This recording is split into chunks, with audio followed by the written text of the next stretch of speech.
Hello friends, welcome to your YouTube channel that is SWG study with Guru course. और आज जो topic हम पढ़ने जा रहे हैं that is the Rogers person centred therapy. तो क्या है रॉजर की पर्सन सेंटर्ड थ्योरी? बेसिकली उनका मानना था कि जो थेरेपी वो देते थे that should be supportive. That means उनका मेन फोकस था कि जो क्लाइंट है, जो हमारा पेशेंट है, that he should be supported emotionally and उसको एक ऐसा क्लाइमेट दिया जाए जो कि उसकी प्रॉब्लम को सॉल्व कर सके and that plays a major role in determining the pace and direction of the therapy. That means जो क्लाइंट है he is the centre of this therapy and client ही डिसाइड करता है कि किस पेस से किस डायरेक्शन में ये हमारी जो काउंसलिंग है वो जानी चाहिए। So instead of therapy dictates the pace in direction, इसमें थेरेपिस्ट का रोल कम होके क्लाइंट का ज़्यादा रोल होता है, क्योंकि रोजेरियन थेरेपी जो है वो उस पे ही बेस्ड है। बेसिकली कार्ल रॉजर ये मानते थे कि क्लाइंट की प्रॉब्लम क्या है वो क्लाइंट से बेटर कोई नहीं जानता है एंड क्या प्रॉब्लमेटिक थॉट्स और बिहेवियर है clients better knows about it. So client will be the right person to have the answers as well. मतलब उसको ही प्रॉब्लम पता है and he will be the one who will find out the answer for himself. तो फिर client यहाँ पे therapist क्या करेगा? थेरेपिस्ट क्या करेंगे? उनको गाइड करेंगे, है ना। उनको अभी मैं रोल ऑफ थेरेपिस्ट एंड में डिस्कस करूंगी। तो यहाँ पे फिर सो इन सच केसेस क्या होगा कि clients are given the lead role in determining how we can move from one topic to another topic and what topics to address। उनका मानना था कि क्या ऐसी प्रॉब्लम्स हैं जो उसको डिस्टर्ब कर रही है, जो उसकी साइकोलॉजिकल लाइफ को डिस्टर्ब कर रही है। He will tell himself and उसके सॉल्यूशंस भी वही निकालेंगे। Therapist will act just as an assistant to him और a helping hand to him. तो पर्सन सेंटर्ड थेरेपी क्या है? तो पर्सन सेंटर्ड थेरेपी जो है मेनली फोकस करती है किस चीज़ पे कि it is a client who knows what hurts. ये क्लाइंट को पता है कि उसको क्या हर्ट कर रहा है एंड किस डायरेक्शन में उसको जाना है एंड क्या प्रॉब्लम्स हैं जो उसकी लाइफ में क्रुशियल हैं, क्या एक्सपीरियंस है दैट इज़ डीपली बरीड। उनका मानना था कार्ल रॉजर का कि हर एक इंसान को अगर उसको प्रॉब्लम आती है तो उसको पता होता है उस चीज़ का एंड उसको पता होता है कि क्या हर्ट हो रहा है। जैसे कि फॉर एग्जांपल वो कहते हैं कि कोई रिलेशनशिप ब्रेक हुआ है तो ही नोज कि it's a relationship that is breaking him और disturbing psychological life. So he will address his problem कि मेरा ब्रेकअप हुआ है ऐसे ऐसे ऐसे and I am disturb because of this. So and directions भी वो बताएगा what he want to cling on the situation और he want to move on. और उसको हेल्प किस चीज़ के लिए चाहिए? मूव ऑन के लिए चाहिए। क्या चीज़ है जो उसको खाए जा रही है, क्या गिल्ट है या फिर what is the thing which is really disturbing him. तो all these things will be will be expressed by the client only and therapist जो है he will give him such environment which will promote his psychological healing। And Carl Roger believe that ये जो person distress होता है, psychological problem होती है that occurs due to the incongruence. अगर आपने कार्ल रॉजर्स की थेरेपी पढ़ी है और मेरी लास्ट वीडियोस देखी है तो आपको इनकॉन्ग्रेंस का मतलब पता होगा। Incongruence means when there is inconsistency और incongruence between the self concept and reality. मतलब जब इंसान का सेल्फ कंसेप्ट जो है अपने बारे में वो रियलिटी में जो है उससे चेंज करता है, डिफर करता है या फिर बिल्कुल अपोजिट होता है, तो उस केस में इनकॉन्ग्रेंसी होती है। That becomes the problem for an individual, ऐसा रॉजर का मानना था। फॉर एग्जाम्पल आपको लगता है कि आप बहुत हार्ड वर्किंग हो, ये आपका सेल्फ कंसेप्ट है, बट जब आप काम करते हो अपने प्रोफेशनल एरिया में या कहीं पे भी ऑक्यूपेशनल एरिया में, वहाँ पे जो आपका बॉस है या कलीग्स है वो कहते हैं नहीं ये तो हार्ड वर्किंग नहीं है। So that becomes contradictory feedback from the others.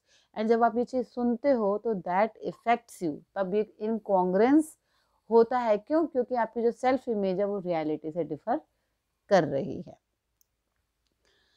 And इस थेरेपी में क्या किया जाता है, जैसे मैं बता रही थी, अ पॉजिटिव और should I say a therapeutic environment is given to a client so that clients feel comfortable to express himself in a way that he or she is not being judged by therapist. मतलब उसको just कोई सुने, जैसा वो है वैसा सुने, and he or she should open up and explore the personal issues.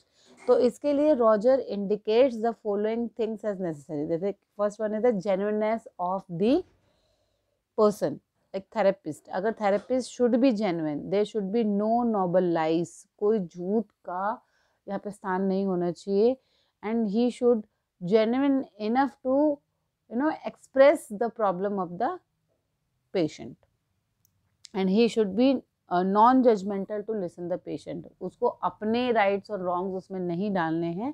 He should be genuine to the patient, and उसको एक अनकंडीशनल पॉजिटिव रिगार्ड देना. ना अनकंडीशनल पॉजिटिव रिगार्ड क्या होता है, जैसे मैं बता रही थी कि इन्वायरमेंट शुड बी सच कि नॉन जजमेंटल और accepting of the client. Client जैसा भी है, राइट रॉन्ग जो भी है हो सकता है, बट आपको क्या देना है, उसको एक्सेप्टेंस देनी है कि जैसा वो है वैसे ही वो एक्सेप्टेड है.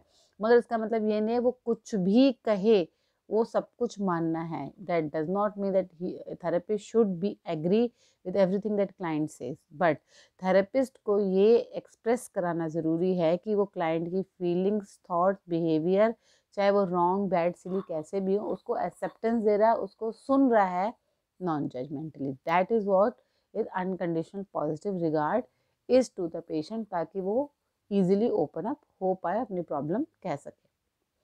And empathy is the main core core instrument of a therapist over there. क्योंकि therapist को empathy जब तक वो शो नहीं करेगा, जब तक उसको नहीं समझ में आएगा क्लाइंट्स का पॉइंट ऑफ व्यू, मतलब क्लाइंट किस तरीके से सोचता है ना, उसको अगर एम्पैथी नहीं होगी, like that means feeling in the client shoes, मतलब क्लाइंट को कैसा फील होता है, क्लाइंट को कैसा महसूस होता है, वो एक थेरेपिस्ट कैसे कर सकता है, by the empathy feeling. And ये चीज़ क्लाइंट को कम्युनिकेट भी होनी चाहिए, मतलब क्लाइंट को पता होना चाहिए कि हाँ मेरा जो थेरेपिस्ट है वो मुझे समझ रहा है, एंड वो फीलिंग्स जो मैं फील करता हूँ वो फील कर रहा है. जैसे कि फॉर एग्जांपल एक थेरेपिस्ट एक फिजिकल अब्यूज़र को काउंसिल कर रहा है. अब हो सकता है कि ऐसे एक्सपीरियंसेस थेरेपिस्ट के पास ना हो, but he should try to understand the view of the client's own perspective, उसकी प्रॉब्लम समझने के लिए without any judgement and looking down on the client. Like जब फिजिकल अब्यूज़र की बात आती है तो एक घृणा सी थॉट आता है यूजुअली, बट जब हम इस थेरेपी की बात कर रहे होते हैं तो हमें एम्पैथी का यूज़ करना होता है, ताकि हम जो हैं उस क्लाइंट को समझ पाएँ और उसको ये कम्युनिकेट भी कर पाएँ कि हाँ हम उसकी फीलिंग्स को समझ रहे हैं. तभी हम ऐसे रिलेशनशिप बिल्डअप हो कि we can counsel the patient and patient को हेल्प हम कर पाए. नाउ हम रोल ऑफ थेरेपिस्ट की बात डिस्कस कर रहे थे, तो जैसे हमने बताया कि आपके मन में क्वेश्चन आ रहा हो कि जब सब कुछ पर्सन सेंटर्ड है, सब कुछ क्लाइंट को ही निकालना, तो थेरेपिस्ट का क्या रोल है. तो बेसिकली यहाँ पे थेरेपिस्ट क्या करता है, he does rephrasing and paraphrasing. Rephrasing और पैराफ्रेजिंग का मतलब है जो वो बोलता है उसको क्लियर कट में बैक बोलना in a very different and more clear and focused way, ताकि उसका एक और पर्सपेक्टिव जो है क्लाइंट को समझ में आए. मतलब जब आप देखते हैं ना, जब जो बात हमने कही है वही जब दूसरा तीसरा बंदा बोलता है तो उसके कुछ और मायने भी निकल के आते हैं. तो ये होता है पैराफ्रेजिंग. यहाँ पे थेरेपिस्ट एक मिरर की तरह एक्ट करता है, उसको शीशा दिखाने की कोशिश करता है कि तुम क्या कर रहे हो बेसिकली, ताकि उसको समझ में आए कि क्या अपनी लाइफ में वो कर रहा है और उसके क्या कॉन्सिक्वेंसेस हो रहे हैं. एंड थेरेपिस्ट यहाँ पे एक ऐसा एनवायरनमेंट देता है एक्सेप्टेंस का, कि हाँ वो ऐसे एक्चुअली हर इंसान जो है लाइफ में चाहता है कि उसको एक्सेप्टेंस मिले, कोई रिजेक्शन नहीं चाहता. Everyone wants love and care.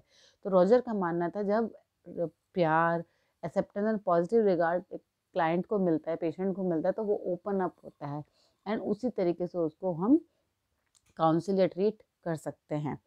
सो यहाँ पे क्या करते हैं, तो the therapist basically try to understand the client and his feeling, और उसके ही जो वो बोलते हैं उसके स्टेटमेंट्स को क्लैरिफाई इफेक्ट देके यूज़ करते हैं. जैसे कैसे फ्रेजेस यूज़ करते हैं usually in practical setting, I hear you saying in other words I feel that so and so. For example अगर वो कहता है कि मेरे को ऐसा लगता है कि बहुत घबराहट लगती है, तो आप उसको क्लियर करोगे कि क्या आप ये बोलना चाहते हो कि आपको घबराहट होती है जब आप ऊपर से नीचे देखते हो। तो क्लैरिफाई करना कि एक्चुअली पेशेंट क्या चाहता है। हो सकता है कि कुछ और एडिशन में वो क्लाइंट बोले। सो इससे क्या होता है, एक ओपन चैनल होता है कम्युनिकेशन का, जिससे कि उसकी जो प्रॉब्लम्स की डिटेलिंग निकल के आती है और क्लाइंट क्लाइंट को खुद को ही एक इंसाइट भी मिलती है अबाउट हिज और हर प्रॉब्लम। तो friend, this was about the person centred theory given by the Carl Roger. I think आपको ये थेरेपी क्लियर हुई होगी और आपके एग्जाम्स के लिए बेनिफिशियल रहेगी। अगर आपको मेरी वीडियोस अच्छी लगती हैं तो शेयर सब्सक्राइब करिए, फीडबैक दे सकते हैं, कमेंट कर सकते हैं। एंड अगर आप चाहते हैं कि आपको नोटिफिकेशंस आती रहे तो बेल आइकन को दबाना ना भूलिएगा। मिलते हैं नेक्स्ट वीडियो में, तब तक के लिए बाय बाय।